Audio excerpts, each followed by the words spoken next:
Okay, so before we get going on with anything, this is both of your birthdays. How are you going to celebrate your birthday today? Yes. Well, I thought of celebrating it with this dance number.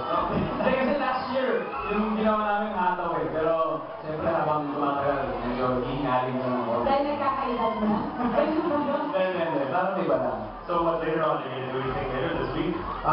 Siya kasi sa 12 eh. Malapit yung birthday ako, nakatapos na. So, Ako mamaya, i-celebrate yung birthday ko. Kasama yung mga fans. I'm sure gusto malaman ng mga fans ninyo, ano ang gift nyo sa isa't isa? Ngayong birthday na naman. Ikaw muna. nawala ako eh, kasi birthday na ako. So, di ba sa akin, kahit anong magaling na bagay, hindi ko pwede matumbasan ang ginawa niya, which is, first she was there the week of my birthday, and dinulo na siyempre yung mga paborito ko, dahil na unang beses pa lang yung ginawa. Sobrang ginawa magaling gawin. At ang matindi pa dyan, eh talagang patunga pa daw, mga box office sa lahat ng kumain ng 25 people over there. Ikaw naman, Marian. Ang corny ko na. Hindi, love lang yan. Okay na ako doon. Matagal na naman meron, di ba? Alam ko!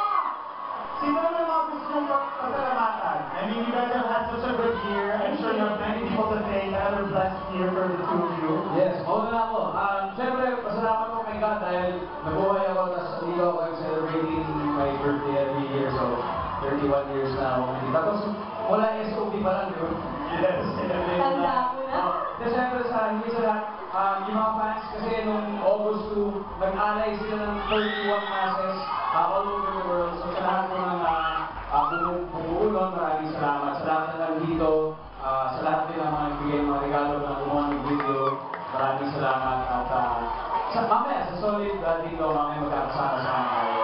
At dahil sa inyo, may dahilan kami mag-celebrate ngayon at may dahilan ako para magtrabaho, hindi na mag-celebrate ng birthday, hindi mag-celebrate din ng talent. And walang ibang way yung hindi ang GMA para bigyan ako ng opportunity na maipakita ko naman ang pwede na meron ako na pakinabang sa mundo. So thank you to GMA for always being there with me, for always believing in me. Maraming salamat sa inyo. Bless kayo. Maraming kapag. At siyempre, sa Party Pilipinas, maraming salamat at hindi rin ako may lagay ng chance na gumawa ng mga nito.